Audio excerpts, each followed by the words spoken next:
2017-yili oldi keynida bu meseleге fakat tashqari dunyoda nashr qilinadigan Jungo tili matbuotlari diqqat qilishga boshladi.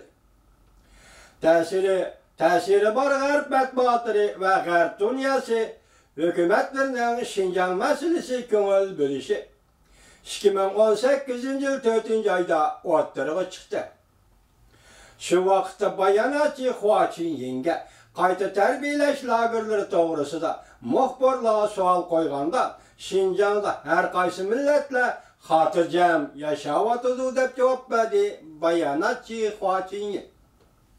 O Amerika Qo'shma Shtatlari hukumatiga ogohlantirish berib, mundaq ko'rsatdi. Har qanday shaklda Jungoning ichki ishlariga aralashmaslik va Jungoning ichki siyosatini asossiz ayblamaslik to'g'risida ogohlantirish berdi. Oraliqda Avstraliya radio televiziya shirkati Jungoning hukumat organlari bilan bir qancha qatam aloqa qilishib, hukumatning Uyg'urlar qaratgan muomalasi to'g'risida obzor berishni talab qildi. Lekin javobga erisholmadi. Lekin Jungo Tashqi ishlar ministrligi muxbirlarni kutib olish yig'inida boshqa matbuot muxbirlariga mundaq dedi: bu organlar bu ahvollardan xabarsiz. Yani Avustraliya tarafındagi organlar bu ahvoldan xabarsiz demoqchi bo'lib o'tdi Hua Chunying.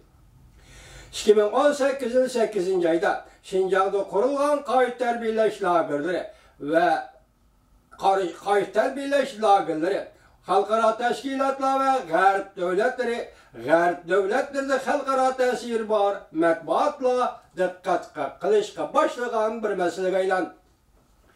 Birleşken Devletler Teşkilatı, Avrupa İttifaqı, Amerika Qo'shma Shtatlari arqadan digidek kishilik huquq tashkilotları ve muhim siyosiy arboblar sada qaytirib, Jungoni tanqid qilishga boshladi. Shu vaqtlarda Jungo hukumatining inkosi yanada ketib qolgan edi. Fakat o'zliksiz inkor qilishga majburlangan edi.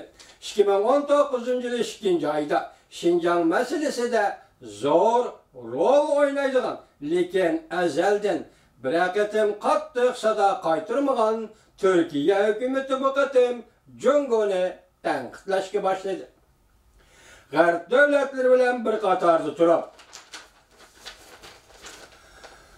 Türkiye Uyg'urlar to'g'risida so'zlaganda Jungoning Şinjan meselesinde tashqari dunyoga qaratgan targ'ibot tashviqotlari oңussuzlukka uçurdu deb qaraldı. Liao Yuquan deb imzo qo'ygan bir nafar matbuot xodimi Şinjan meselesi bo'yicha jamoat fikri urishida tashqariga qaratilgan tashviqotga fursat qo'ldan ketdi mavzuliq maqolasida xulosalab mundaq ko'rsatdi. Jungoning tashviqotiga qatnashganligi Təşviqatı qabul qılğıcı amığı nisbeten aytqanda yığıveliş lageri degan bu obraz allaqachon kishilarning menisiga o'rinlashdi.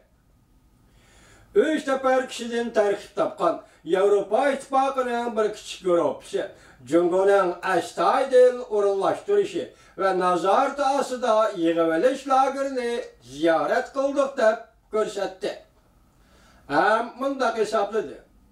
Şinjanda nayet zor sistemli kişilik huquqda daxli taruz qiladigan harakatlar mavjud deb ko'rsatdi.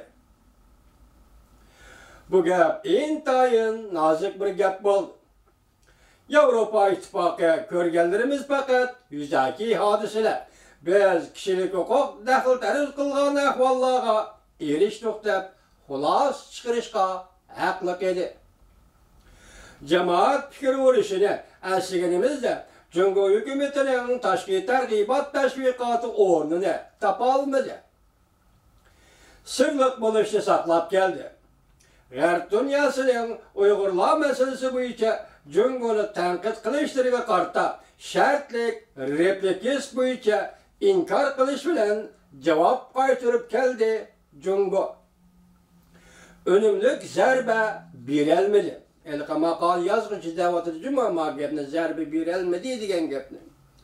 Jamoat fikri uruşu yaxshi fursatni qo'ldan ketkizib qo'ydi. Bu ber akta. Jamoat fikrida qadam qistab kelgandan keyin Jungo hukumatining Xinjiang siyosatini targ'ib qilish taktikasi ratlashga boshladi. Qattiq qo'l bo'lish va ochiq yo'riq bo'lish.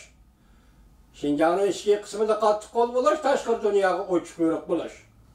Din iborat ikki ko'zini ishlatishga boshladi.